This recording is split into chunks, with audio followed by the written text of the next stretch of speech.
Hello, welcome back to another episode of the Self-Development with Tactics podcast.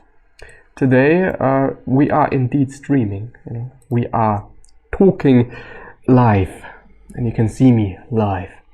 And today, we are going to talk about Stoicism. It is going to be, once again, Stoicism related, and in the end, you're also able to watch it on YouTube and also as a podcast. So, whatever you prefer, you can do so. I should have actually checked the fucking settings, yeah. Would have been nice. Anyway. We are gonna see what the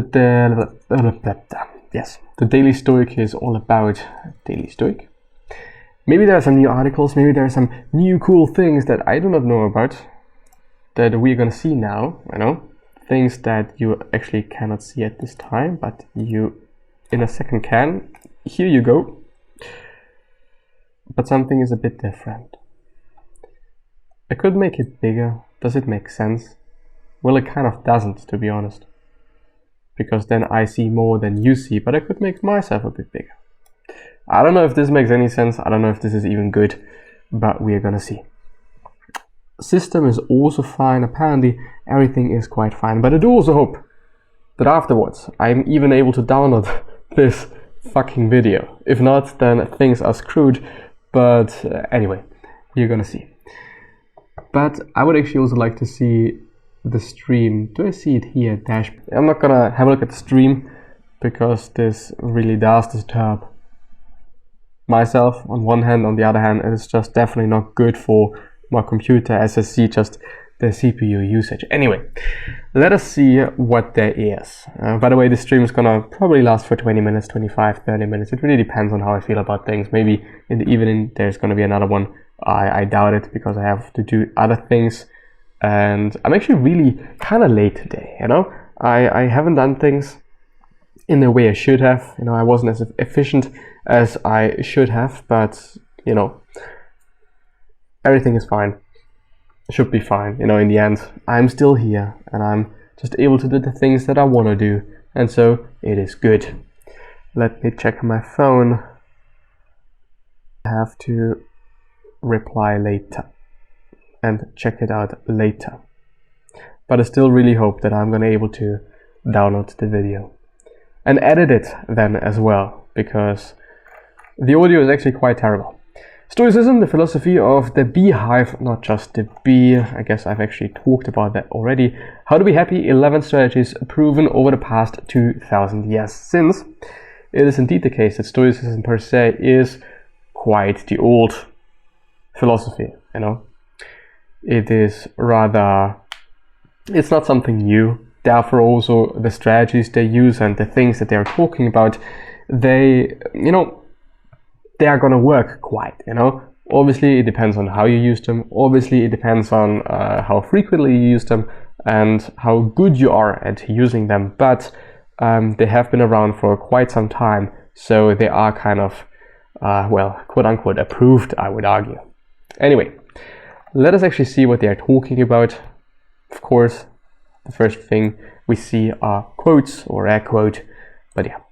It is clear to you, I am sure, Lucilius, that no man can live a happy life or even a supportable life without the study of wisdom. By Seneca. Probably Seneca led us to Lucilius, since it is regarding Lucilius. But yeah, anyway. We know what you're thinking. What do the Stoics know about being happy? Isn't a Stoic resigned? Did you say resigned? Anyway. To whatever happens? Isn't a Stoic supposed to be an unfeeling, emotional brute? No, actually not really. This is apparently a misconception that a lot of people have about Stoicism. But I do not know where this is from, Maybe because being Stoic indeed is actually an English word as far as I know, which I think means that you are indeed kind of emotionless and everything just, you do not care about anything and whatnot. But I may also be wrong here, I'm actually not quite sure. Could I actually... Oh, yeah, of course, just destroying my chair. Wonderful idea. Anyway, No, no, no, no. Stoicism is not about eliminating emotions. It is about minimizing negative emotions like stress and anxiety and anger. It is not about accepting your control. It's not accepting your powerlessness. It is about taking power over all that is inside your control, your attitudes, your wants, your desires, your opinions about what has happened. Your happiness. Happiness, the Stoics tell us, comes from within.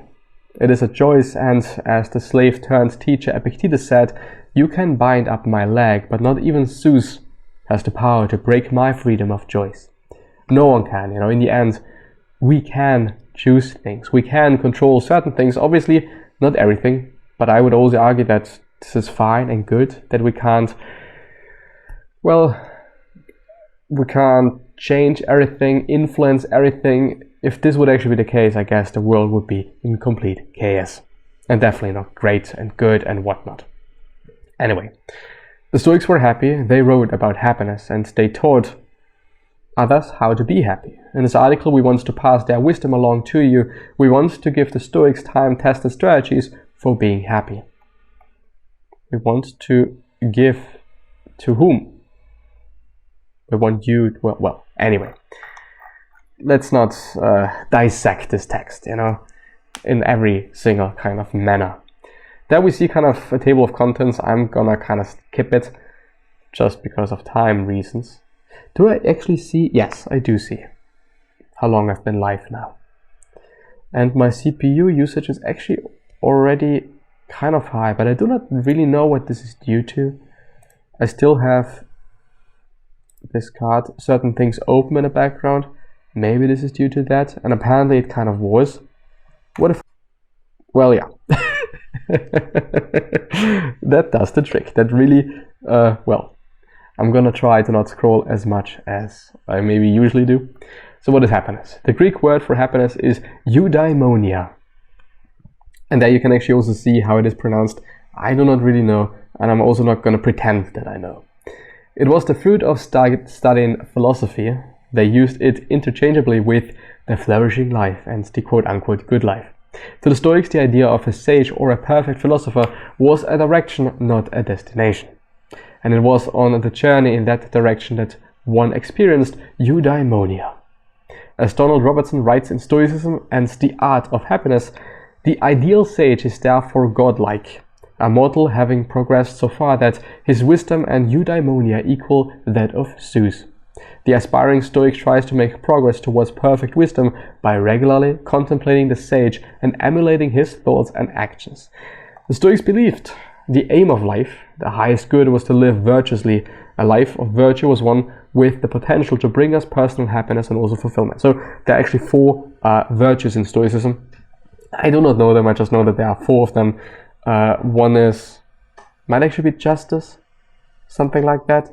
Kind of being a good person, just being correct in the sense of I'm not going to hurt anybody and I'm not going to kind of disturb society as a whole, since Stoicism indeed is focusing quite a bit on just meta things, the whole community, not you and yourself and what you would like to have to some degree as well, but what is good for the beehive versus the bee itself, quite. I'm gonna skip a bit of things. What causes unhappiness? It is not the man who has too little, but the man who craves more that is poor. Seneca. Yes, well, in the end, I would argue that we, or most of us, probably most people that do see this stream, they have quite everything they need. Of course, if you have a lot of things, and if you're pretty high in the Maslow pyramid, you're also going to demand more, quite, But basically, we have all those things that we quote-unquote need, which is food and safety and whatnot. One could argue sex is a pretty substantial thing that we need, and also just having connection with somebody, basically social connection. I guess cool.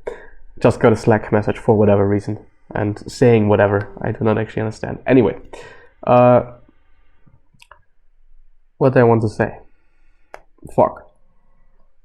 Yes, I think not necessarily but also to some degree romantic relationships are pretty important, because they kind of are, but especially just social interactions. I think this is actually quite foundational for happiness and for having balance and also for being healthy. There were some studies, I guess, please take it with a grain of salt, I do not know them, but studies regarding being lonely and being alone and how this can be compared to just smoking and drinking and whatnot, and apparently it is even more detrimental to your health than smoking and or drinking. But I think it was about smoking, not necessarily drinking. But I think we all know that, you know, when we are alone, we just really do not feel that nice when it comes to being alone for an extended period of time. Of course, we all need some time alone, and we all should get some time alone, and also should be able to be alone, at least at my point of view. But I think this is quite essential for happiness, you know, thinking about the things that you already have, and just, you know, not always demanding more, not always just striving for more. Well, striving, yes, but not maybe expecting more, you know. Of course, striving for more, I think, is actually also quite important for happiness, like having a goal, having something to aspire to, having something to just go to quite. I think this is rather important and rather useful, but still expecting a lot of things and expecting to get a lot of things may actually not be the best idea to have quite. So we think that when we get what we want, we will be happy. Which essentially, and I've been talking about it before on the podcast, Slavoj Žižek, apparently this is how you pronounce him, modern day philosopher, actually pretty prominent in what he's doing, and also really interesting guy, just, you know, his personality, how he, how he looks is really connotated quite, quite negatively, but still, the way he presents himself and whatnot. And he said, most often we do not really want what we think we want, you know, always having like this thing to aspire to, always having this thing that we want to get to. This is basically what we want, and not actually receiving it and not actually getting it, you know, just always having just something in front of us, always just having something to go for. And well, yes, you know, really quite the case. If you, and this was also his example, if you have a wife or a girlfriend or whatnot, or a boyfriend, you know, it doesn't matter, and you think about this affair that you're having at the time, and you think about, well, I would really like to just be with this other woman, I would really like to just to be with this other man and whatnot, and you think this is going to make you happy in the end. But in the end, really no, it kind of isn't the case, you know. It's just only about the thing that we cannot have, the thing that we are striving for, the thing we think we want to have, but we just cannot because we have a wife and whatnot. This is just the whole thing about it, you know. This is basically what we want to have, you know. We want to have this thing that we can't have, basically. And I think we all go through life and our own life and see all those situations that we found ourselves in.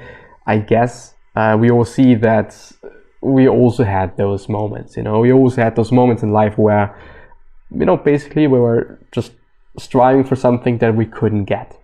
Also, just coming down to romantic relationships, you may have also found, and you may have also seen, that people that make themselves appear rare quite to, or unavailable for just extended periods of time for the other person, they all of a sudden seem very, very interesting.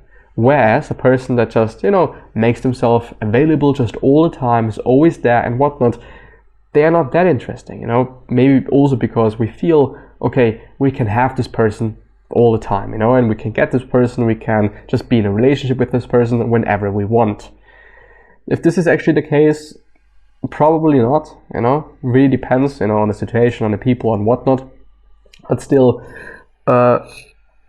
we don't want to have that, you know. We want to have something to strive for, you know, something that we can kind of, you know, are unable to get, even though in the end, when it comes to relationships and romantic relationships, like, why? If you're interested in another person and you kind of notice that he or she is also interested in you, why just, you know, do not connect? Like, yeah, anyway. Conditional happiness is what psychologists call this kind of thinking, like the horizon you can walk for miles and miles and never reach it. Yes, I'll be happy when I get the promotion, I'll be happy when I'm a millionaire, when this diet pays off, when I hit the bestseller list. If this is going to be the case, well, to some degree probably yes, but definitely not to the degree you think you're going to be happy. Of course, you're going to be quite well off, you're just going to feel quite good about yourself because you have achieved something. But at least also for me, this wears off quite easily and also quite quickly, which just is how things are, I guess. Choose it or your happiness, as the Stoics say, the two are not compatible. Locate that yearning for more, better someday and see it for what it is, the enemy of happiness. So what did the Stoics say about happiness? Trust me, real joy is a serious thing. Do you think someone can, in the charming expression, blithely dismiss death with an easy disposition, or swing open the door to poverty, keep pleasure in check, or meditate on the endurance of suffering? The one who is comfortable with turning these thoughts over is truly full of joy, but hardly cheerful. It is exactly such joy that I would wish to possess, for it will never run dry once you have laid claim to its source. Well, I think kind of just turning this into easier words, being fine with whatever the situation actually is. Amor fati, which is also, well, a Stoic, is it a saying? Well, let's call it saying. It is a Stoic saying, which basically means love faith or love your faith, depends on how you translate it and whatnot. But in the end, it boils down to whatever position you're in, you should not merely accept it or like it, but actually, love it.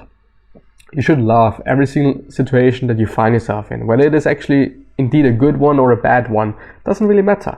You should love it. Really love it, The word is about love. Amor, love, fati, faith. Anyway, we throw around words like happy and joy casually. I'm overjoyed at the news. I'm happy you're here. Blah, blah, blah, blah, blah. Well, 11 Stoic strategies for being happy. Well, they actually start here. Focus on what you can control. Well, I guess it is basically like do good to feel good. Journaling is a pretty good one. I would say not necessarily regarding happiness, but regarding so many things. But we're going to talk about that on another day, I guess, explicitly, Yeah, I think that I'm going to end the stream there, and therefore also the episode quite. So, if you want to subscribe to the stream, to the podcast, to the YouTube, Christopher Walch, if you just Google it and whatnot, you're probably going to find it. And yeah, with that being said, gonna see you the next time. Bye bye.